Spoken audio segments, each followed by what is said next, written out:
Good afternoon, everybody. Welcome to Trending. Had a few stories to organise today because one in particular, let's just say, has generated a huge amount of content to sift through. But what shall it be?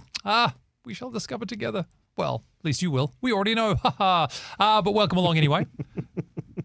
Josh got back into the collared shirt territory today. Well, you kind of specifically called me out last week. Well, only because the week previously you called yourself out and talked about how you'd worn a fancy shirt.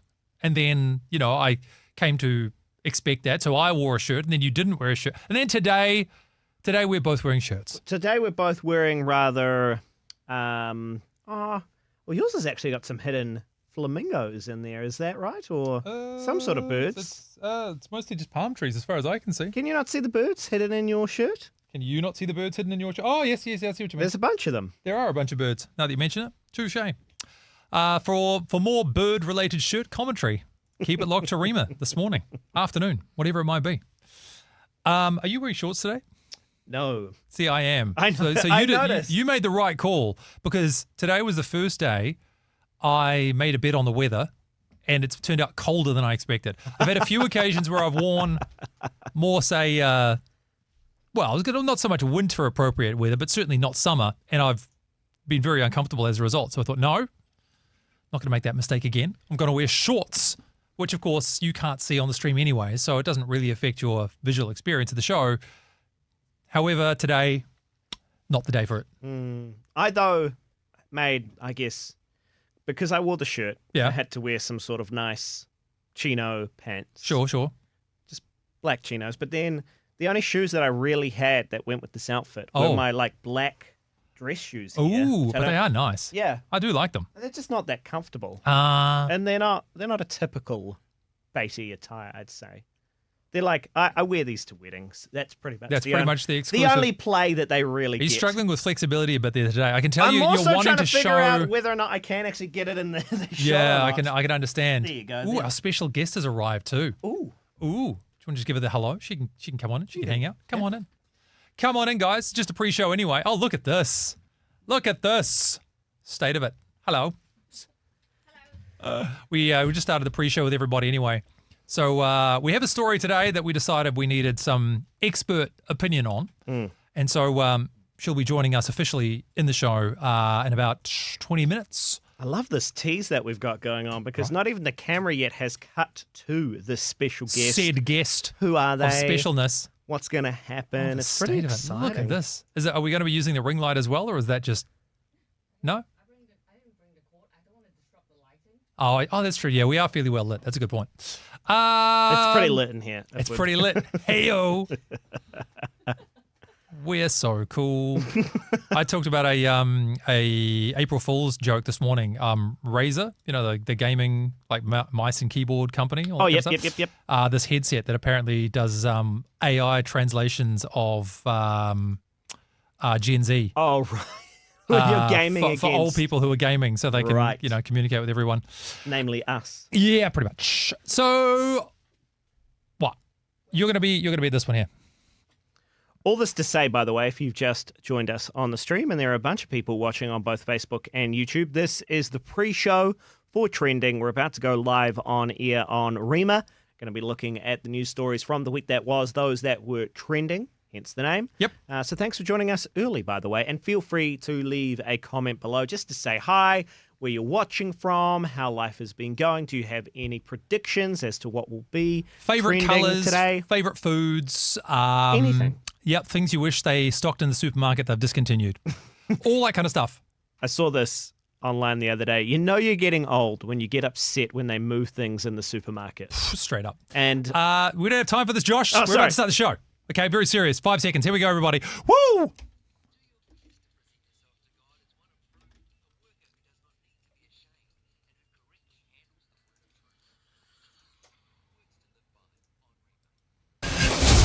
Live on air and online. Trending with Andrew Curtis. Well, it's the most wonderful time of my week, and I hope it's rapidly rising up the ranks for you as well. Welcome to Trending, everybody. It's our weekly news and current affairs show that is determined by you. And by you, I mean the wider population of Aotearoa. What news stories were people looking for this week? Does it line up with your interests, your passions? The same, different, maybe a mix of both? We're going to find out together because, of course, we live in the age of the algorithm where we can find out, based on the Google search terms, what people were searching for. And then, of course, on all our major news services as well, get some insight into the lead stories that they had, what it reveals about us, the things that it captures of our interests, and so on and so forth. But if it was only me talking about it, that wouldn't hold anywhere near the same level of pathos as it does when Josh Beatty is involved. G'day, mate. Why, thank you, Andrew. Good to be here once again, and a quick reminder to you watching and listening. Your engagement with this show is truly valued. 8168 with the keyword REMA via the text if you're listening, or if you are watching and would like to watch, by the way, rema.co.nz, leave a comment below. Yeah, we'd love to hear from you, and been great to see as well how the streaming audience has grown over the last few weeks as well. So this whole show, not only is it, of course, designed to entertain and inspire, but kind of dip our toes further into the murky pool that is new media. So, of course, yeah, it's a radio show that you can watch. Radio with pictures, you might say. What a novel concept. For those of you who go back that far. So, with that all said, why don't we dive into our first story of the week? Trending with Andrew Curtis. And for this one, we're going to take a look at the number one news story over in the UK, and that is on The Guardian. Now, one of the reasons why I've actually loved covering The Guardian over the last little while is how regularly their number one news story is something from the United States. Yeah, this is a weird phenomena that we've certainly tracked since trending began. And most recently, it has been that US news is making the biggest headlines in the UK. Yeah, and so the number one story on The Guardian, this is the most read. I mean, it is very niche to America, but Luigi Mangione. Do you remember him? He was he the gentleman who executed the CEO of the big company, correct? That's right. So Brian Thompson was the man's name. He was the CEO of United Healthcare, and Mangione is, well, at least at this stage, I suppose, accused of murdering. Because, of course, the trial hasn't concluded yet. Not that they're going to sue us in New Zealand anyway. What are the chances? Meanwhile, of course, his trial is about to happen in the next little while. Federal prosecutors, though, have received a directive from the new U.S.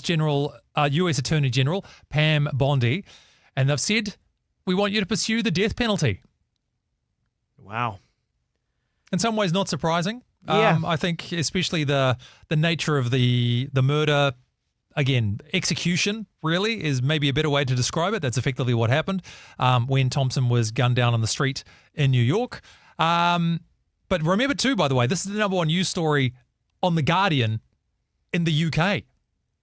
And it does seem that, again, with also our research looking at other news sources, it's not touted as highly in America itself. Yeah. So why don't we take a look at this then from MSNBC in the US and their coverage and updates on the Department of Justice and the direction towards prosecutors for the death penalty for Luigi Mangione.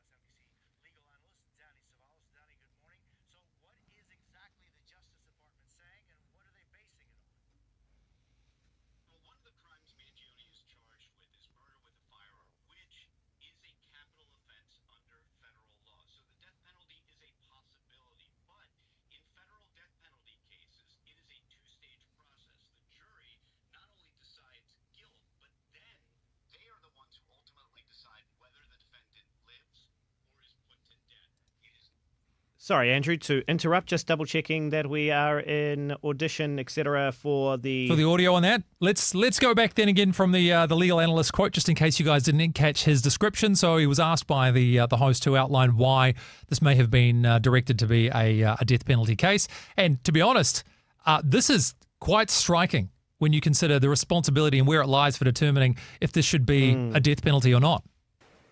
Well, one of the crimes Mangione is charged with is murder with a firearm, which is a capital offense under federal law. So the death penalty is a possibility. But in federal death penalty cases, it is a two-stage process. The jury not only decides guilt, but then they are the ones who ultimately decide whether the defendant lives or is put to death. Imagine that being your responsibility. I don't want to, if I'm being honest. I don't even want to step into that realm of imagination. Yeah. So anyway, let's get a few more comments then. It is not the judge that hands out the sentence. That's why death penalty juries have to be qualified, and it's a much more onerous process to seat a capital jury, because you have to ask them questions, difficult questions like, if the death penalty is on the table, can you actually sentence someone to death? So this is a very big decision by the federal government, maybe not a surprising one, but given how rarely over the years the federal government has sought the death penalty, it is certainly a significant decision by Pam Bondi. So there you have it. And again, this story number one, not just in the US, but in the UK on the Guardian website. Now, prosecutors say that Mangione had a spiral notebook in which he expressed hostility towards the health industry and wealthy executives. United Healthcare is the largest health insurer in the US, although the company said that Mangione has never been a client. Fascinating. I mean, a lot of people, when this first took place, were unsettled by his lionization by certain groups of people, seeing him as almost like this martyr, this heroic figure who had, struck a blow against corporate America. Yeah. And that narrative seems to have, at least for what I am aware of, died down?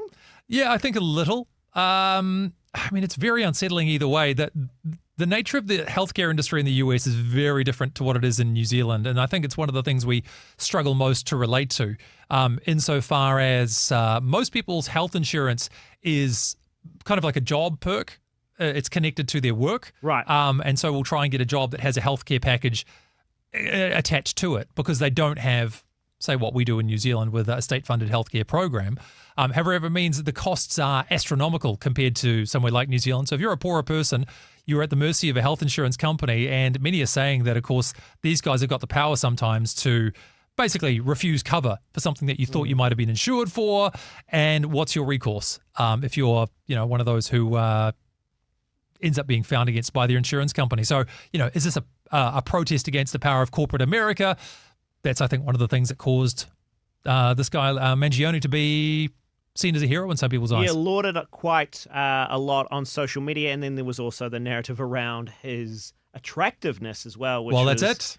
It's just super strange. So seeing maybe that narrative die down is, I guess, a pro, but it's a continually unfolding story with a lot to unpack. So if it's trending again, we'll be talking about it more. That's right. And remember, too, you can always share your thoughts on stories such as these as well. You can either text through 8168 with the first word REMA. Or, of course, you can comment below if you are watching the stream. If you're not, head to rema.co.nz. Trending with Andrew Curtis. And now let's head to New Zealand with a little more upbeat news, but Cuba Duper. It's not anything to do with Dua Lipa. Or Cuba. Or Duper. Super Duper? What is Super Duper? So it's like an ABBA thing. Oh, yeah. What a reference. Super Duper. What a reference. Thank you. Thank you very much. I'm over 40. What is Cuba Duper? I'm glad you asked. And in fact, it's the fourth most popular search term in the country over the last week. So it turns out a lot of people were trying to find this out, or maybe get more information about Wellington's biggest festival, Cuba Duper. So, of course, Cuba Street being the cultural heart of Wellington, hosting a whole bunch of stuff, 140 acts to be performing, and local food galore, says they. Yeah, and apparently it attracts at least 100,000 people a year, so not just Wellingtonians, but others travelling from even abroad, but a lot of New Zealanders. Even as far as Palmerston North. Oh my gosh, so far. I mean, I hadn't heard of Cuba Duper, the festival, until this moment, but I'm kind of intrigued to go along. Oh, well, look, get hyped, mate, because fortunately, the team behind Cuba Duper have got a YouTube channel. Oh, okay. And this YouTube channel even has an audio-visual map for 2025 to psych you up and get you, brace yourself, New Zealand. Excited. Hold on to something. Sit down. Here we go. Cuba Duper 2025. Welcome to the audio map for Cuba Duper 2025. Oh. Cuba Duper is a vibrant arts festival in Te Whanganui-a-Tara, Are you sure? Aotearoa. We want to make sure you have a great time, so this video is to help provide you with an overview of the site. Wow. Wow, buddy, calm down. The visuals Calm are down. great. It is spectacular. There's color, there's movement, there's all sorts of people having a good time on a sunny day in Wellington, and I'm reliably informed you can't beat Wellington on a good day. That's what they say. That's what they specifically do say. Did this man not have his coffee? Hey. It sounds almost like it could be AI. Let's see if he gets more hyped up as we go. And what will be happening on the weekend? Cuba Duper is a big busy weekend with many stages, roaming performers, and crowds enjoying the atmosphere. Take care of yourself and let someone know if you're feeling overwhelmed. Are you kidding me? What is going on? If you have, I'm going to get a BSA complaint if I say what I'm thinking. So instead, I will say on this side though, Josh, there's no way an AI would sound that bad.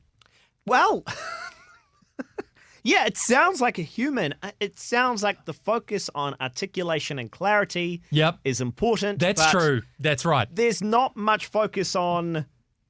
I mean, it's Cuba Duper. It's like this massive, exciting festival. Like we even know. Well, listen to us talking it up like it's this massive deal. Look, from what I've heard, from what I've read in the last week, from the images I can see on the screen, his voice and the festival itself are a little bit out of touch. Well, I mean, according to the messaging in this very video, it could be overwhelming. Exactly. You might need to tell somebody. I'm overwhelmed. I am so overwhelmed. And so, look, are you planning on heading along, I suppose, is really the question to ask at this point. Great to know there's going to be these kind of big open-air events. I know even post-COVID, it's taken many years for this kind of thing to kind of rebound. In similar news, of course, we've got like Polyfest making a resurgence in New Zealand. The Symphony?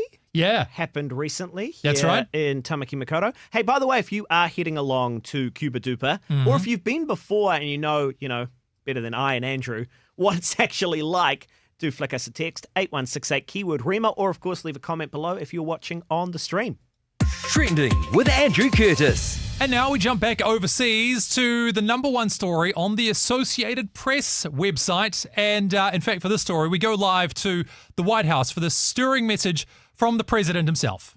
We're going to live on. We're going to survive. Today, we celebrate our Independence Day. Oh, man, Donald Trump, he really knows how to bring people together. Rousing. Rousing, you might say. Look, I have a suspicion there, Andrew, that wasn't the man himself, Mr. Donald J. Trump, but that's from the movie... Is it not from the movie Independence Day? Yeah, I see what I've done wrong here. Sorry, I see what I did. My mistake, everyone. Look, when you're in media, you need to be able to own up and admit your mistakes. And so I confused Independence Day with Liberation Day. Right. Liberation Day is what Donald Trump has declared, but probably best for him to explain it, and then we'll talk about why it might have been the #1 story on the Associated Press website. But we have Liberation Day, as you know, on April 2nd. President Trump has called Wednesday, April 2nd, Liberation Day. He calls it liberation from foreign goods in the U.S. markets and making sure that U.S. goods are what's being purchased by consumers here. But we don't exactly know all the details of what President Trump has planned. We don't know which sector is going to hit, which countries, how high the cost will go. We're told that it's still in flux. Things are still being finalized. But we know that if he goes through with this, it could have a severe impact on costs for consumers. It is already having an impact on the markets. So we're all waiting to see the details of what exactly President Trump has planned. As I think about it, the parallels are still quite strong because, of course, the plot line of Independence Day was particularly the Americans leading a battle against overwhelming forces of illegal aliens. Do you want my spicy hot take? I would. Nothing would thrill me more at this moment, Josh. I think Donald J. Trump has gone to like a Caesar playbook. Oh, okay. Roman Caesar playbook. Those notoriously don't end well. Yeah, well, some sort of Colosseum or some sort of games or some sort of something that distracts the population. Oh, I see. From a lot of things. Renaming the Gulf of Mexico to the Gulf of America. Gulf of America. And Liberation Day. Liberation Day. I would call it distraction tactics. I think that is probably a great name for it. I mean, all of life is marketing. Say what you will about Donald Trump, but he understands the power of marketing, personal branding. And so, yes, he's repeatedly called today, although I guess still to be tomorrow in the US at this point. Today's going to be Liberation Day. And it wasn't an April Fool's joke No, either. no, absolutely. I think announcing America's freedom from reliance on foreign powers, foreign economies. And so, of course, how's he going to do it? How else would he do it? He's going to do it with tariffs, naturally. When in doubt, tariff. Tariff for you, tariff for you, tariff for everybody. Look under your chair. You get a tariff. You get a tariff. Everybody gets a tariff. Kind of interesting that he decided to rebrand this particular band of tariffs as something because, I mean, this started a little while back. So why exactly these ones are so spectacular, we do not know. Again, is it just not a rebrand of tariffs because of the backlash that has happened, particularly outside of the States? I don't know. I mean... Yeah, he's trying to tell people that it's going to be worth it in the long run. That if we go through this current short-term pain, the long-term gain will be, I don't know, the sense of complete American dominance on the world stage. I mean, previously in his term before this one, he did, the numbers say at least, improve the economy. Yeah, so, true. Yeah, I mean, that's right. Yeah, so there you have it. Welcome, everybody, and enjoy your Liberation Day. Or at least we'll see if America enjoys theirs. Trending with Andrew Curtis. And remember, too, as we walk along through the stories that have been the most popular around the world, your thoughts and your comments are a huge part of what makes the show what it is. 8168 with the keyword Rima, or if you're watching and you'd like to watch, if you're listening but you'd like to watch, just simply head to rima.co.nz. But if you're watching on the YouTube or the Facebook, leave a comment below. And now, ladies and gentlemen, a philosophical question brought to you by our friends at the Spin-Off. This is absolutely a guilty pleasure. Heading to the Spin-Off for some absolutely it's a staple of the show. Left field comment, and I mean, it's probably the most appropriate use of the term there's ever been. But it's a philosophical question today. One that philosophers have wrestled with since the days of Socrates, Plato. Shall I ask it? Aristotle. Josh, I think you need to. Okay.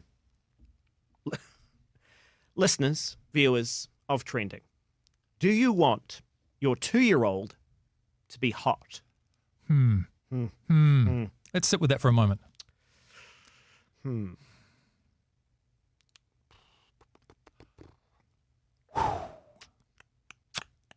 That's a literal... that's an actual headline. That's a real headline from the Spin-Off.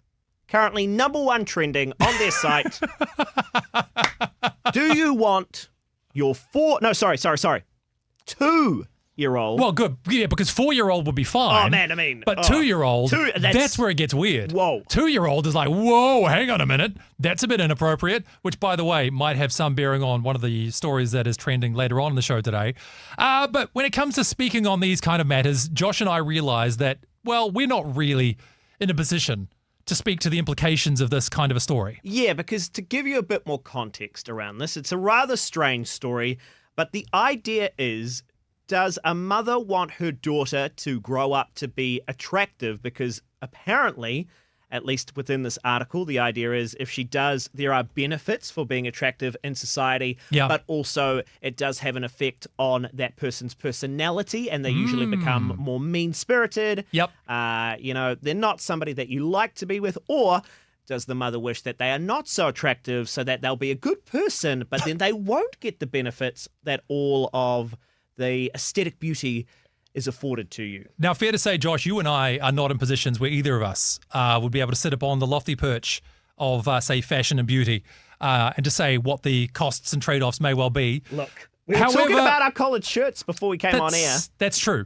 But the shirt would be a shirt even if we weren't wearing it. So what we did do was reach out to someone who, fortunately, does have a measure of experience in this world. And thankfully, through the mercies of one Lord and Saviour I happen to be married to, Aki Curtis, my wife, joins us on the show. Hello, good afternoon, everyone. Good afternoon. Now, we should clarify for people, you've worked in the advertising world and then also, say, the fashion, beauty and lifestyle world now for what, 15 years? 15 years, Something more than like 10 years, definitely. So when you hear this headline about wanting your 2-year-old to be hot, I mean, for those who've followed along with Rima Breakfast for a while, they'll know that, we would like to start a family of our own. Yep. Would you want our 2-year-old to be hot? Absolutely not. Are you insane? So where does this all come from? I mean, you've heard this thing about, attractive people being difficult to be around or whatever. What's your take on this? Funny thing what you guys said about that, and the thing is, being in fashion industry for more than 10 years, it is the opposite. Really? Like, really? The hot girls actually get like cornered. And because like right now, fashion industry is celebrating inclusivity, like so embracing women in all shapes and like sizes. Right. And so in a funny way that the hot girls in the group tend to get like less opportunity because because when you're hot in class, it's great for the boys. Right. But for your peers, it's an enemy, isn't it? Oh, okay. You know what I mean? Right. So in this particular world, maybe because it's more, say, female dominant, Yes. you're really competing against other girls. Yes, absolutely. And women compete against appearance. Wow. And, Wow. And being hot also, like if when you teach your daughter to be hot, Right. that's going to age like Bitcoin. Like, you never know. That is an That amazing quote. may be the quote of the year. That is Amazing. I'd like to clarify, by the way, if you've just tuned into Trending on Rima, if you're wondering why on earth on Rima are they talking about being hot, this was the #1 trending story in the spin-off. Again, do you want your 2-year-old to be hot? But that quote one more time is, teaching your daughter to be hot will age like Bitcoin. Amazing. I mean, Yeah, Amazing. you would never know when it's going to crash. But you can be sure that it will crash at some point. Yeah. So, look, what else comes to mind then? You heard us talk about the overview here of what the story is getting across. What else stood out to you? It is not sustainable. Like, for example, from young, you teach your boys or your girls to be looking good is the most important thing. And that means that everything else doesn't matter. So they don't need any skills. They don't need people skills. They don't need to have knowledge or knowledge in their field. So when they grow up, 20s are good. They're in their prime when it comes to appearance. And that's great. And in 30s, or maybe in even late 20s, you can see nowadays girls on TikTok starting to wear makeup from 8 years old because insecurity. Because you say they're being hot is the most important matter when it comes to your career or your future. So you're starting to see girls 8 years old in America wearing makeup. Yeah, wow. You're starting to see people like 23 starting to inject themselves with Botox. Actually, it's an interesting point too, isn't it? Because when we think about what it means to be, quote unquote hot, you're never hot enough. Yeah, you're never hot enough. There's always someone hot enough, especially with the world of internet. You have access to people in America, people in the UK, and back then you just compete with your neighbors. True. I'm hotter than you. I don't have to be hotter than everyone else. I'm just hotter than you. Yeah, that's all you can Oh, do. yeah. So is this a fair assumption, though, on personality? We touched on this a little bit at the start, but to kind of put a bow on all this as well. The less attractive, the better personality. Yeah. The more attractive, the worse personality. Is that even a true thing? I feel like it can be either, but because if you're already hot, if you think that you're already hot, you might not need to work on your personality. For example, you've been to a lot of fashion events with me. That's true. And then... Right. Yes, at the risk of incriminating myself, I have been in circumstances with people who I thought were attractive until I spoke to them. Yes. All right. Yes. Sorry. You know, Josh. Yes. Yeah, on this nationwide broadcast? Yes. Yes. Yes. Yes. Absolutely. So, yes, in conclusion then, number 4 on the spin-off this week, do you want your 2-year-old daughter to be hot? Going around the table, Josh? No. Absolutely not. Yes. Ha! With Andrew Curtis. Just because he wants to be different. Exactly. I do like to stir. All right, let's continue to move on then with our stories from the week that was. And now going to the number 1 story on One News. And the America's Cup still has an enduring hook in our hearts because this was enough to get the story to the number 1 on One News in the last week. Yeah, and I think also there may be a few upset individuals across the nation. As you say, the America's Cup does have a place in our hearts as Kiwis, but Auckland won't proceed with bid to host 2027 America's Cup. Yeah. So, it hasn't been here for a while now. There was always going to be a three-way funding partnership, apparently, between the Auckland Council, central government, and the private sector. But the Ministry of Business, Investment and Enterprise, I think, MBIE, has informed, another acronym, that the government is unable to provide funds required on that basis, and the bid cannot proceed. I guess we're gutted. I guess we'd love to see. But I don't know. I can hear it in your voice. I don't care. If I'm being honest, I don't care. I don't care. Yeah. Tell you what, why don't we have a look and see what Stuff had to say about this one then? And they're reporting on Auckland withdrawing its bid to host the next America's Cup after the government makes, quote unquote, a grown-up decision. Nau mai, haere mai. Welcome to 3 News. The America's Cup is going offshore once again. Auckland's withdrawn its bid to host due to a lack of support from the government. Team New Zealand, Auckland City and the hospitality sector have all described the decision as disappointing. But the Prime Minister says it was a grown-up decision because there are more important things to prioritise. Senior correspondent Lisette Raymer reports. Team New Zealand is still brushing off the confetti from Barcelona. They've barely unpacked all their gear at the Auckland base, but already they're preparing to pack up and sail away again. The government sinking any chance of defending the America's Cup at home. We have a responsibility to be very grown up and responsible with the taxpayers' money. But being grown up is overrated, according to some Aucklanders. It's maybe a little bit disappointing, but I guess it's due to financial reasons. It's all about the mighty dollar, unfortunately. I'm sorry. I know we've already established our number one quote of the year, but that's got to be up close for a second. If second is negotiable. In the same show. Quotablequotes.com. Wow. All right, let's see what else I have to say. Yeah, but very disappointing. It should be here. He brought money into the city and he brought people in and he put New Zealand on the map. I think you'll find New Zealand was already on the map, love. Not all. Touche. Good point. Actually, you showed me some maps we're missing from. If only we hosted the America's Cup one more time. That would fix all those problems. So, look, what do you guys reckon about this? I'm actually very keen to hear people's thoughts on this one in regards to how important it is to have the America's Cup here. My feeling is that if you asked anybody who wasn't directly on Auckland's viaduct about it, there might be fair point. Something of a selection bias going on here. I don't know if the rest of the country is that cut up about it, especially if you're, say, south of Cook Strait. Yep. Although, text coming through via 8168 keyword REMA. You can text in if you're listening, by the way, RHEMA. But says would have loved to see the America's Cup here in Auckland again. So that means, I guess, though, that this person is, again, an Aucklander. An Aucklander, that's right. Aucklanders do represent a third of the population. They do. So every Aucklander's vote is worth more. No. Okay, I'm deliberately stirring on this one. Look, I'm the same boat as you are, though, mate. I think, look, if you can have it here, then that's great. But I think particularly with current economic climate, what it is, just not a good time to be spending that kind of money on an intangible event that's also not going to happen until 2027. I think it's quite interesting, though, the Prime Minister says, look at me, I've made an adult decision. Yeah, right? Makes you wonder how they make the rest of their decisions. These are the adult ones. Trending with Andrew Curtis. Let us continue to march through the search terms that were the most popular in the country, and boy, do we have a doozy on the way. And you can probably guess what it's about. Shout out to Di Campbell, who is dying 1,000 deaths until we get to this story. Content in about director 5 or 10 minutes. of REMA. We're going to do, look, it'll be fun. It'll be fun.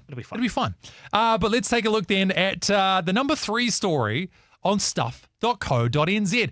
And can I point out again, by the way, how much I love the diversity in stories in terms of where they rank and what's the most popular based on the news service that you happen to be following. The ones that we looked at internationally, we had things like, Luigi Mangione and, whether or not he's going to get the death penalty. We had things like Donald Trump and his Liberation Day. But in New Zealand, the stories that get to the top of our charts are, do you want your 2-year-old to be hot? Do you want to host the America's Cup? And then in at number 3, the council spending $128 million a year on salaries plus staff perks. Yeah, so this is particularly the Tauranga City Council spending, you heard that correctly, $128 million a year on salaries and staff perks. And, this has caused quite a bit of a stir, shall we say. A lot of people unhappy, particularly those living in Tauranga. Do they need to be spending that much money? Do we have any wider kind of budgets on this kind of stuff for the rest of the country? Like, what amount would we be happy with? That's true, because when you hear million, do you just immediately take offence because it's millions? Yeah, sure. I mean, if you've got a number of staff, then it is going to cost you a lot of money. Like, that's part of this is not shocking to me. I think the bit that gets everybody is how inefficient these things can often be. And to give you an idea too of how ridiculous these things get, what I often am annoyed by is when there are massive budget blowouts, the cuts never start at the top. Never starts at the top, never looks at the most expensive line items and then works its way down. It's always the most stupid minutiae at the bottom for those who are maybe at the bottom of the ladder and who will feel it the most. They say, well, why don't we cut their stuff first? To give you an idea, here is an actual suggestion from an actual Tauranga City Council meeting on how they might cut back on their $128 million a year. Things that can make a difference. Very reluctant to raise it, but what about user fees on coffee machines? They have a little swipe card there. I know exactly how much OPEX that would save over 5 years. It's not insignificant. That's just one thing. If we're going to go there, I would prefer that we look internally and we take a hit internally rather than out there in the community. So, oh no, we've spent $128 million a year. I know how we solve this. We make staff pay for their own coffee.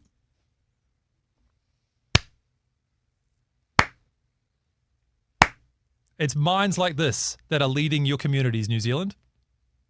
They reckon about $470,000 a year is spent on coffee machines and coffee. So, I mean, it's not an insignificant amount of money. In case you're wondering, by the way, there are almost 1,300 full-time staff members at Tauranga City Council. So, I mean, you multiply that out and suddenly you see how you get to 450 relatively easily. But I mean, is that really the way you're going to do it? Come on. Are you telling me that everybody there is a productive and contributing member of the team? That there are no overinflated or redundant roles? You know what we need? Dare I say it? You say his name 3 times and he turns up. Elon Musk. Elon Musk. I don't know why I was going Winston Peters. Winston Peters. Is Winston Peters the Elon Musk of New Zealand? No, we can answer that immediately. No, he's not. No, he's not. But, I mean, certainly there'll be other ways to try and save money there. As much as, look, it sounds like an easy mark. But otherwise, hey, look, I'd rather we try and settle this internally. So why don't we make everybody pay for coffee? Says all the dudes sitting around a table, probably all earning about $150,000 a year. How much, by the way, how much will productivity go down? Well, exactly. If people aren't getting their coffee. Touche. Or, I mean, there is maybe a second order benefit of this one, that if you are in a workplace like this that is charging you for coffee like that, do you just resign and thereby save the council several $1,000s a year? That's the secret plan. By your non-presence.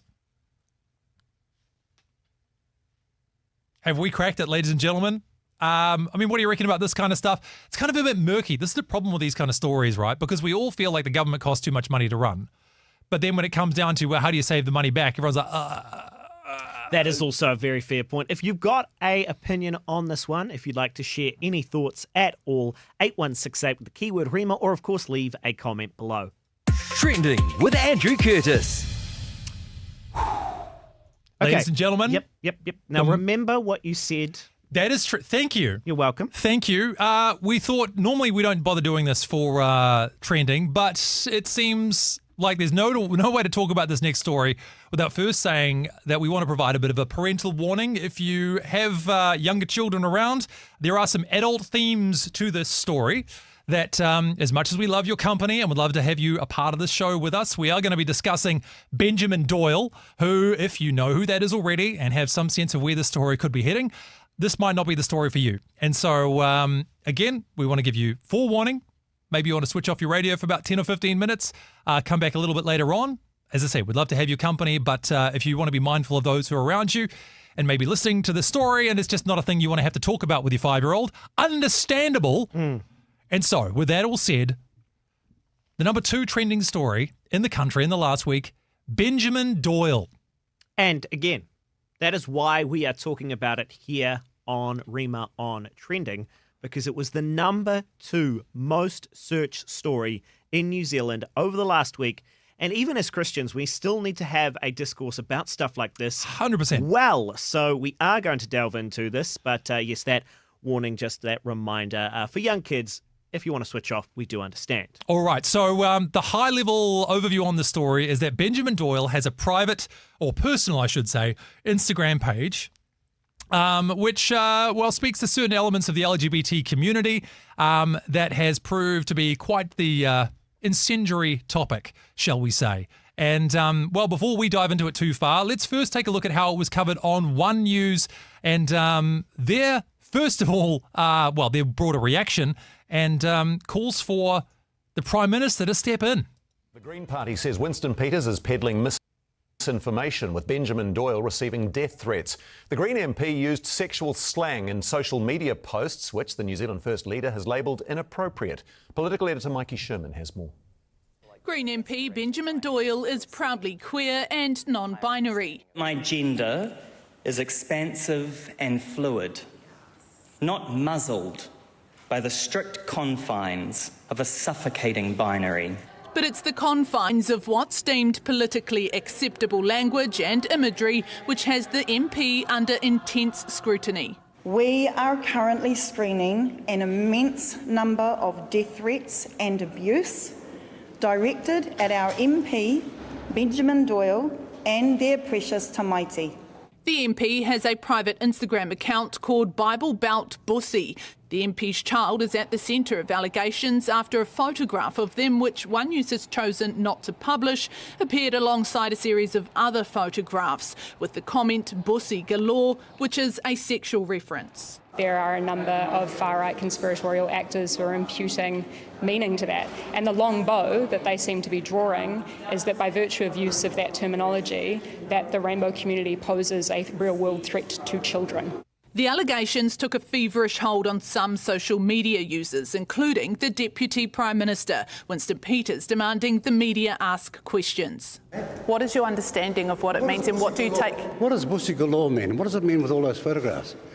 Why have the 52 posts been taken down? Have you seen them? The word bussy, what is the definition of that? Honestly, I'm just not really that interested in getting into oversimplified definitions of terms like that. But the public are interested in knowing the definition, so why don't you provide it to them? And what I can say to you, Mikey, is that what we're talking about here is terminology where context is incredibly important. So there are many explain members. the context. Yeah, the context is that members of the rainbow community oftentimes use terminology which could be considered to be outrageous. Oh, it's not about using language I don't agree with. The photographs are concerning. Under the current scrutiny, the MP has now removed dozens of photos.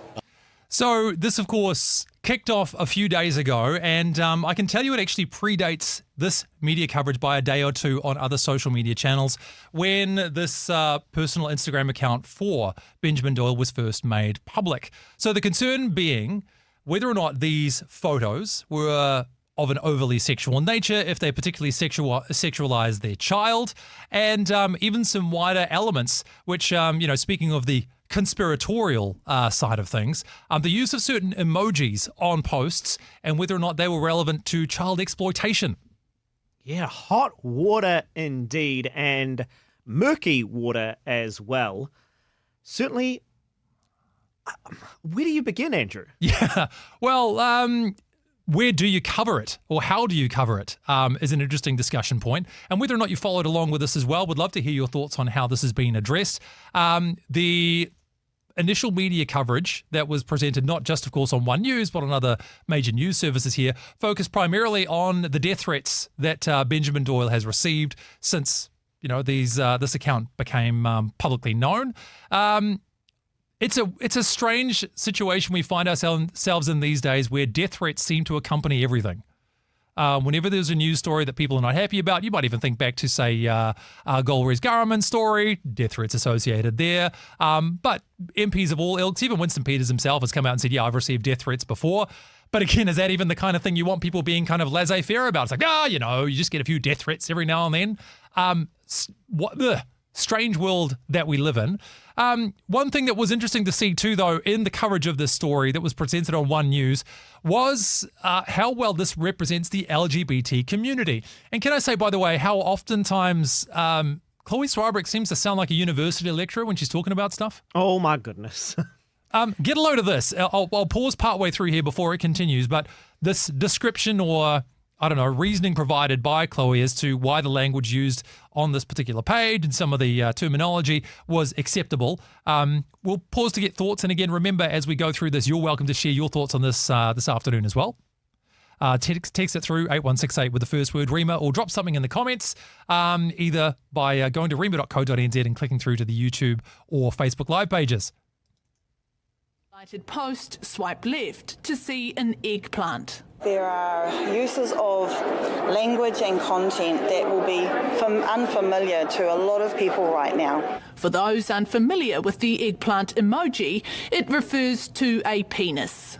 They've roped in the rainbow community, and I'm telling you 9 to 1, the rainbow community is as mad about this as we are.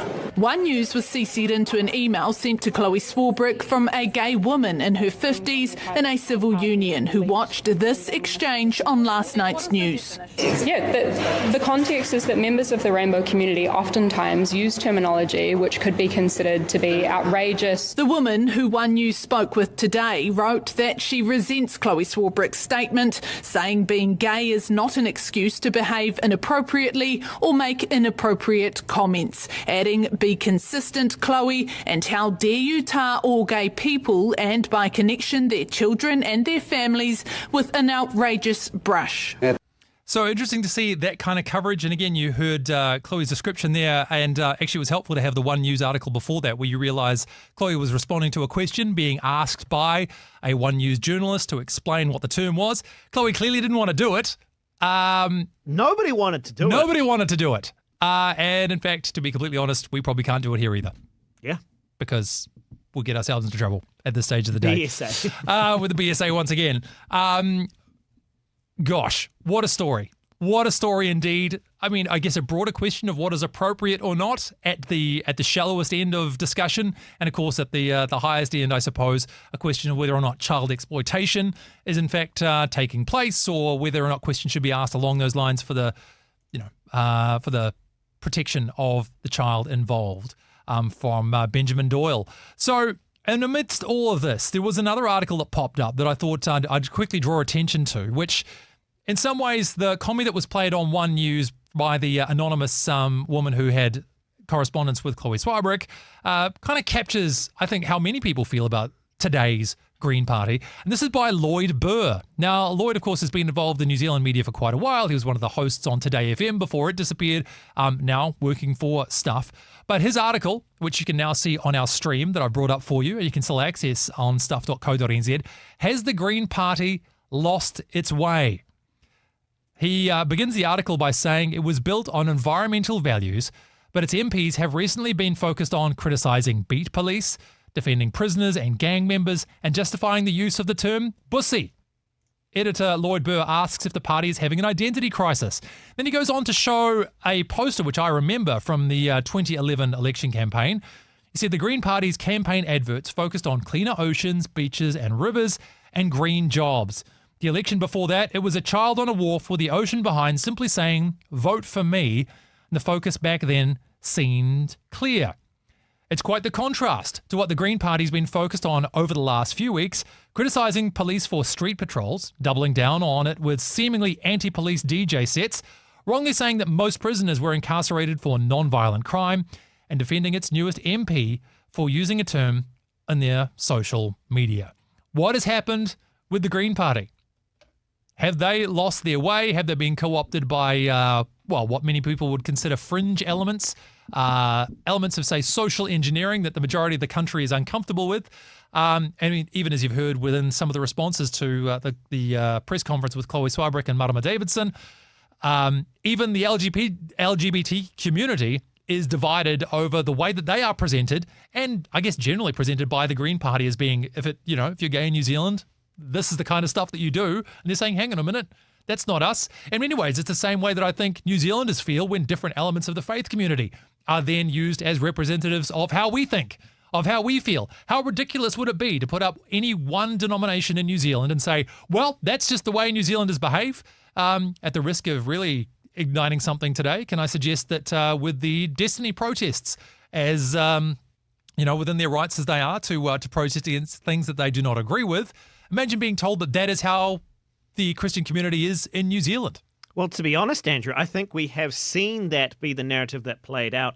Talking about the Destiny Church event that happened, the protest, and then the backlash of that was a lot of narrative around whether or not they should lose their tax-exempt status. Or churches in general should lose them. Churches in general. I spoke to a Waikato professor, her name Dr. Juliet, the interview up, by the way, on the Life FM YouTube channel, because a great conversation we had where she'd actually changed her mind from churches should be taxed to now believing that they shouldn't be. In fact, they should pay less taxes because of the research that she's done. Wow. Showing the fact that charities, church charities across New Zealand contribute $6 billion plus to the sector every year.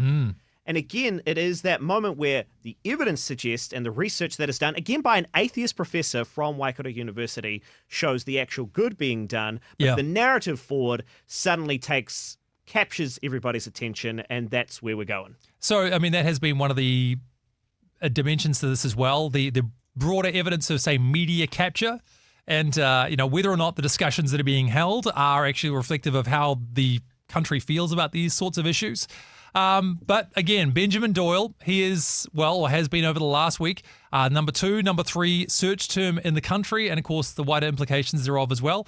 But I thought, again, this was a fascinating discussion on so many different levels there. I know one thing we can all agree with is that we want the protection of the well-being of children to be at the forefront of this discussion. Is this perhaps a media beat-up? Is this a question of what is appropriate or not for a current or sitting MP? We're not going to get the answers to those immediately. And again, if we're being really honest here too, by the way, these are not questions with absolute answers. Although we may have very strong feelings about them, they are going to be pushed backwards and forwards by the tides of society and what people deem appropriate at different times. How do we tackle them in our own communities? How do we have these discussions within our own churches, our own faith groups? Maybe something to bring up at your next small group. Trending with Andrew Curtis. And Andrew, before we continue on to our next story, I wondered if you wouldn't mind responding to this message that came through from Ross. He says, "Hi guys, I live in Auckland and rent here." This is going back to our story around the city councils and the deviation of funds. Yep. But I own a $800,000 house in Te Puke. Our rates are over... Te Puke, thank you very much. Sorry. Unbelievable. Rates are over $4,600. Perhaps that's why the bosses get paid so much. Blessings. Man, do you remember when $800,000 was a lot of money? Mate, it still is. There's still not enough, though. this trigger in the back of my mind that goes, $800,000? Then I'm like, that's like entry level around much of the country now. Look, this is the issue with a lot of this stuff. It's not even so much that you pay rates, but what do you get from it and what accountability is there for these people? I love the Singapore model. Singapore puts out basically an annual report on the performance of the country every year to say, this is where your money's come, this is where the money's come from, this is where we've put it, this is how it's performed. And that way, at least you can justify to some extent how much people get paid. I mean, in Singapore, for example, you can earn over $1 million a year as an MP. But if you don't perform, the world will know about it and you will be held to a very high standard. So these things, I think, go hand in hand. It's one thing to pay a lot of rates. I guess people understand in principle that if you're going to live in a civil society such as ours, these things are going to be funded by stuff like rates and so on and so forth. However, are we getting value for money? And as you say, Ross, when there's a feeling that it's really just padding the salaries of some people, it's very hard to feel good about. Trending with Andrew Curtis. So once again, and I know we're running out of time, That's Andrew, all right. but we've got another comment that came through via the Facebook page. Joe, thank you so much. Hard to find justification for the captions and terminology in any content involving children. Sure, I remember as an 11-year-old using sexual terminology to get outrageous reactions, but as an adult, I've learnt appropriate ways of talking. It is a difficult line, but really parents should not be using their children in that manner. a parent using their child in that manner is way over the normal line. Right. So as far as I'm aware too, the picture that included the child was as part of a wider carousel. So the caption was applied to all photos. This is just, again, to make sure we're covering this as fairly as we can do. However, the child photo was included within this wider caption of this Bussy Galore comment, which again has broader sexual connotations that made people feel very uncomfortable. Look, in any other context, right, even if it was a straight MP who posted content that was, say, sexually provocative, I think we would be rightly very uncomfortable with it. Well, Kevin's also gotten in touch via the text to say regarding the discussion about the Green MP who Winston Peters stepped out to explain himself regarding the lewd posts on social media. This person has no place in New Zealand's politics and should be stood down as a cost tails PM by the Green Party. Coattails MP. Yeah, so Coattails MP because, of course, he was brought in only because Darlene Tana was removed from the party. Right. So that is how he got this particular role. He was the guy who got up and said that trans issues were a Treaty of Waitangi issue, which will always stick in my craw as being one of the most outrageous abuses of what the treaty is about that I've seen. But nevertheless, it's not to say trans issues aren't an issue we have to talk about in our communities, but to bolt it into the treaty like that just seemed very opportunistic to me. Look, there is a certain level of behaviour that we expect from our members of parliament. Do we want to say that that's no longer important? Or if you're part of certain subsections of society, it shouldn't matter? Again, you can imagine what would happen, say, if Christopher Luxon had extremely Christian fundamentalist posts from his past. Say, even for those people, of course, who might have made statements against things like civil unions or gay marriage in New Zealand. If you had social media as the Prime Minister in the country that were very critical of those sorts of things, people would be asking for your head. Would they not? All to say that we hold people to standards for their social media posts, and you need to be very mindful of these things. I agree. Look, you've got to be able to maintain a certain measure of professionalism. You don't get a free pass just for certain subcultural reasons. And I mean, again, this is why I say, some of these descriptions from Chloe lately have been very unusual because she was always a very strong media presence.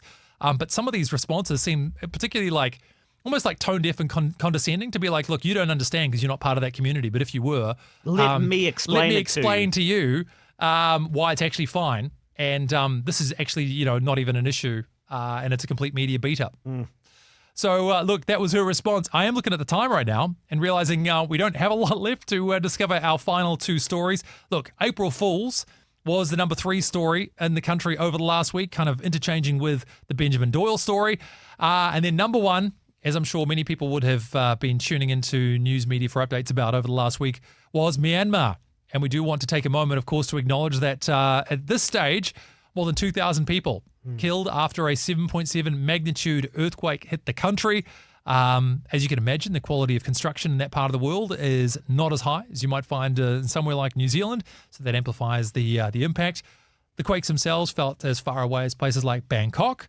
And a particularly troubling side effect of all this is the number of AI-related videos that have started to emerge, Josh. I do want to say there's one positive of AI. They used AI and satellites to help aid workers. Basically, they sent up the satellites taking imaging and using AI to recreate. They realized, okay, we need people over here. Sure. Less people over there. So that's a good use of AI. Videos, however, circulating on social media that were just fully AI generated, then cropped out the watermarks of those images, used to kind of clickbait, basically to what is called to farm engagement. Thank you. And so, good sides of AI and bad sides of AI seen in this story. I think maybe we're going to have to get a bit of a plug-in for our browsers that basically has an AI detector or something like that. Yeah. If we can invent that technology, I'm sure it's out there. I mean, but then again, I suppose the very people who create these kind of videos are the ones who don't want to be detected for it. So, with that said, ladies and gentlemen, time has flown. It's just after 1 o'clock now. A wild week indeed, and many tough conversations being had around the country, but we are grateful to have been able to include you in these stories.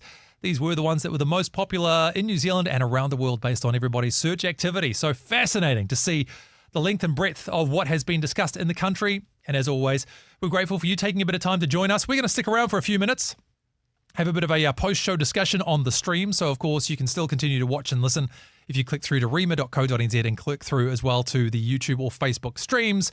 But that is our lot for today. I'm Andrew Curtis. Thank you once again for joining us for Trending.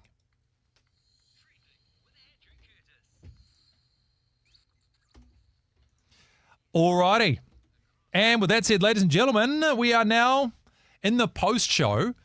And, yeah, the Benjamin Doyle story. Goodness me. Yeah, we talked about it before we got on air. We knew that it would be probably the focus of the show. It would probably generate the most comments, as it did. A lot to be shared. Let me just read through. Yeah, let me just read through. This is the quote from Chloe Swarbrick. Members of any minority community, like our rainbow community, are accustomed to using and co-opting terms that may not be well understood by external groups, oftentimes with irreverence and absurdity. I mean, part of that I agree with. Yeah, okay. That's the last part that really...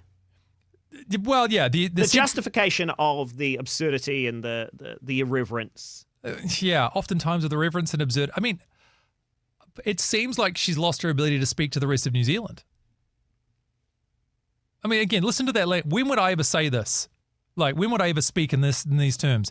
Members of any minority community, like our rainbow community, are accustomed to using and co-opting terms that may not be well understood by external groups, oftentimes with irreverence and absurdity. Is she not just politicking, though? But that kind of language, again, it just feels like it's been read out of a university handbook. Yeah. It was written as an essay. Yeah, I mean, if you actually watch the interview, by the way, this wasn't a written statement. This was her just kind of freestyling off the top of her head. Hippopotamus, rhinoceros, if you get that joke. My rhymes are bottomless. Look, ooh, a picture of New York. If you can guess where that's from, by the way, throw it in the chat. So, I don't know, but that's more just I guess maybe that's just me quibbling at this point. She said the central conspiracy is the use of such a word on a private account by an MP before they were an MP is inherently suspicious. Is it therefore, does it mean we can say it's irrelevant what you did before you were an MP? Is that kind of the argument? Is that the argument that is used with Trump? Well, I can think in New Zealand.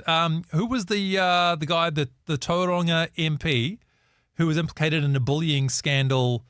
Oh, yes. And they keep talking about how he beat someone with a bed leg, but it turned out there was no bed leg involved. There was somebody who was physically assaulted, but it just became this whole, abuse with a bed leg thing that happened when he was in high school. Yes. I'm sure we can track it down. I'll do a Google if I can. Yeah.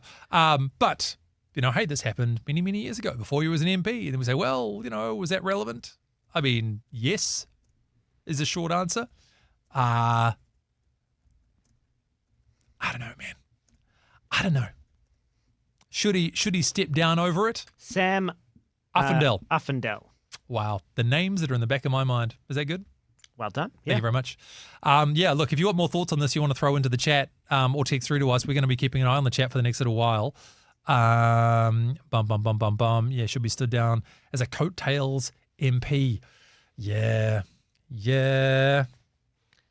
I should say too, Andrew Urquhart had a few interesting chats on his show, which should be turning up on our Rema YouTube page not too long from now. Thoughts and comments? Yep. So if you just head to YouTube, go NZ space Rema, you'll be able to find our station YouTube there. But he spoke with Bryce Edwards and then also former MP Simon O'Connor, who also got into trouble over social media posts. So, yeah, I don't know. I mean, there is an element, if I'm being, what's the word? Provocative? There's an us and theming that always happens with this stuff. It's okay when we do it, but it's not okay when you do it. And this is true left or right side of the spectrum. When our people post stuff that's a little bit irreverent, a little bit on the nose, hey, look, it's just social media, it's not that big a deal. But when they do it, it's terrible and it's the end of the world and blah, blah, blah, blah, blah. The right has made those same accusations at the left now does it to the right, vice versa, blah, blah, blah. So in some ways, it's tribalism personified. And this is why I said, I don't know if I made this argument very clearly during the show, but about how it's not an absolute. There's a subjective element to all this. You know, what's okay and what's not. A lot of people are really basing those judgments based on whether or not you're part of my crew or not. Do I think you should be given the benefit of the doubt or not? Does the thing that you say carry some deeper significance, or can it just be dismissed as a superficial comment that means nothing more? So, yeah. I don't know if there's anything new on this story that's come out in the last day or two. I haven't seen anything that's emerged recently. I don't imagine the Green Party will do anything about it. I wouldn't be surprised to see it trend again and be in our show next week. Really? Well, I think it's still got a lot more to be unpacked. Yeah. Yeah. Look, the thing that I'll tell you guys now, I didn't talk about it during the show because, again, there's so many different strands to this that are very concerning. One thing that was brought up was the use of emojis. Now, that might sound very trivial, but the concern, of course, is that on certain social media channels, emojis are often used as a way of discussing something without discussing something. So certain topics that you can or can't talk about, but you use an emoji as a representation of said topic. It's like a hidden language. Yeah, there you go. So almost like hieroglyphics. And there was a point where on this, now purged and deleted Instagram account, there was use of a blue spiral. I'm going to tell you this now because you might see this pop up in discussion. You wonder what the heck's going on and why people are upset about this. There's a blue spiral, all right? If you take that same blue spiral emoji and you enter it into Instagram, you get a child sexual exploitation warning that says that people who search for this are often searching for content that is related to child sexual exploitation. Wow. Now, there's no evidence that was taking place in any of Benjamin Doyle's posts, but, I mean, this is how these things kind of spiral, no pun intended. Once a point of contention's been raised, people are then saying, okay, is he actually promoting this kind of stuff? And I suppose broadly this hypersexualized online presence. I mean, I can say, swipe if you want to see an eggplant is something that I've never considered posting on any social media content of mine, that I would feel uncomfortable for any MP posting on social media content. So anyway, there you have it. That's one of the reasons why people are concerned and saying, is this more of a coded thing about, other issues we should be concerned about? Yeah, because I guess the mentality then comes in is the worry for our children that they are speaking a language that we don't understand, that has danger to not only them but others. Neither of us have the pleasure yet of being parents, but for parents listening and hearing something that sits on their child's phone, if they have a phone, exists in that manner, I mean, what would you say to them? What would I say? Goodness me. I mean, we need to get somebody in from maybe the parenting place. Yeah, chat possibly. About it. Yeah. Well, I mean, look, the internet's a far darker and when you're older as well, you kind of know a little bit more about how to put your own boundaries up. And like, for example, I mean, I won't give you specific examples from my own life, but I'm sure you guys can relate. There's sometimes when you want to search for something and you go to write something into Google and then you go, wait a second, that could also be, and then you go, whoa, no, I'm not, whoa, hang on a minute. No, I don't want to look for, I know I'm dancing around the topic a little bit here today, but I'm trying not to be too explicit and those kind of things. There's just a lot of double meaning and, you got to be wary of when you're jumping online. Now, a lot of kids don't have the same measure of, those internal filters that say, wait a minute, there could be a sexual connotation to this. And so they find a whole bunch of stuff that you would never want them to be able to find. And impressionable minds can be shaped by this stuff. I mean, from what I've seen, the average age of first exposure to pornography is about 12 now. I mean, for a lot of people, that's before puberty's really even started to kick in. So that is setting a baseline for you about what to expect, even, how men and women treat each other in those contexts. So it's dangerous stuff. Like, I think you're kind of naive if you don't really think about it ahead of time, but it seems, I mean, from, again, an outsider's perspective, and parents, if you want to chime in on this too, you're welcome. It seems almost too lofty a topic to even try and communicate to a child. Like, how do you get across to somebody the risks that are present? You don't want your kids to live in fear, but at the same time, like, there's some pretty messed up stuff out there, and more messed up than you and I could possibly imagine. Because I said so. Yeah. Holds a lot more weight when you're an adult. Yeah. It's a good point. Yeah, so that was quite the story. Otherwise, what else we talked? I mean, we talked about some interesting stuff with the death penalty earlier on, right? I was going to take us back to the conversation with Aki because... Oh, yeah, go for it. Which, again, connects a little bit into the conversation we were just having, but this outrageous story on the spin-off with the headline, "Do you want your 2-year-old to be hot?" And then the conversation around beauty standards and apparently the application being if you're hot, you are... mean. You're mean. If you're not, though, you're a nice person. But life is going to be harder for you. Life is going to be easier. But what was that? What was the Bitcoin quote? Oh, yeah, something about if you... something like if you teach your kid to be hot or something if you train them to be hot. Yeah. Like... That's going to... We'll have to find it and put it on Instagram later on for everybody. That's going to crash faster than Bitcoin or something like that. Yeah, there you go. Oh, man. I thought it was interesting because I've observed this as well, having been a +1 for a few events, not all of them with my wife, but a few of them. And there's an interesting assumption that happens within communities of women only and how they compete with one another and how they will try to socially assassinate somebody. And the assumption from girls who are, how do I say that? Well, I can't say too delicately. Girls who are not as hot, that the hot girl is... the villain? Is a B word. All right. It's offered just that, well, if she's hot, she must be a whatever. And I mean, I know a lot of women, this is going to sound, I know a lot of women, like very attractive women who are actually very lonely, find it very hard to make friends with other girls because other girls are either jealous of them, don't like having them around, and particularly don't feel secure with them around their men, even if the girl herself is not outwardly trying to, take anybody's man off them. Sometimes they have to put up with that as well.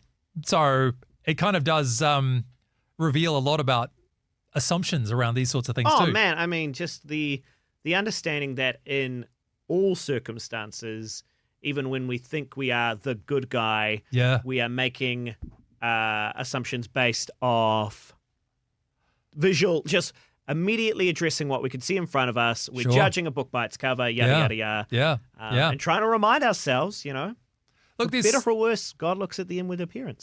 Just so true. I was thinking about just an event my wife was at very recently. There's one girl who goes along to these things. Whenever we see her there, we're like relieved. We're like, oh, thank goodness, because she's lovely. Honestly, she's beautiful too. Like one of the loveliest people you'll meet. And yet at the same time, you just know there's a lot of people who see her and think daggers. Because that's also, some of the world that we live in as well. I wonder too, is there something about human nature where when we see anybody who excels in anything, we assume the worst about how they got there? For example, somebody who's wealthy, we assumed you must have ripped somebody off, taken advantage of somebody, stepped over some bodies to get to where you are today. Yep. I think that happens a lot more times when we've had an experience like that. Sure. Attached, and therefore we are embittered because of that. Sure. Because I think we see that a lot in our church communities as well. If we've had church hurt or church trauma, and then we see those who have leadership positions succeeding. Yeah. That's a good point. Yeah, and the wrong people are getting promoted, or the wrong people are getting the opportunities. And who's the right person? Well, us, obviously. Surely. Right? Because that's the way the mind works, That's right? how I've been praying anyway. Other than this, what else we got in here? Yeah, Liberation Day. I mean, just more of the Trump fear. We said there was going to be a Trump story every week, didn't we? I mean... That's not going to stop. Yeah. That's not going to stop. America's Cup, it was trending, but also we don't care. How ironic. Yeah, absolutely. I thought I saw a comment that actually came through about that one, but I can't seem to find it now. But yeah, I mean... sad. It would have been great. It would have been fun. It would have been fun. I would have gone down. Would have been like, oh yeah, let's enjoy the atmosphere. But ultimately, I don't feel like I've lost anything. No, exactly. I'll sleep fine on all this stuff. The council stuff also got some good feedback from people about Tauranga City Council spending $128 million a year on salaries and multiple staff perks. I mean, look, again, there was one of the discussions about do we add a charge to the coffee machine? Wah, wah. I reckon if you go through their perk list and just cut one of those from each person. What, a perk? Yeah, cut one perk. From like everybody who earns more than $100,000 a year, you'll lose a perk. Well, I mean, can you imagine, Andrew, how the office here would Oh, react exactly. if you went upstairs Yep. and the coffee machine suddenly had PayWave. Unbelievable. But that's what I mean. Like, these things are always targeting the low rungs of the culture, right? So it's like, oh, guys, it's really tough out there. So now all of you need to pay, $2 for a coffee. And then you're like, okay, cool. But some of you are earning, in these councils, right? Some of you are earning like 150 grand a year. And some people in there earning 50 grand. Even if that was true, it still impacts people, unequally. That's all for today. That is our lot.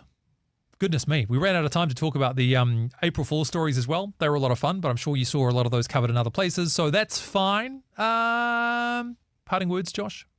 Tune into Trending next week. Don't live in fear, but be mindful. There you go. We do not have a spirit of fear, but power and love and a sound mind. Amen. Right? Remember that. See you next week, everybody. Thanks again for joining us for the post show. Always a pleasure. See you next week.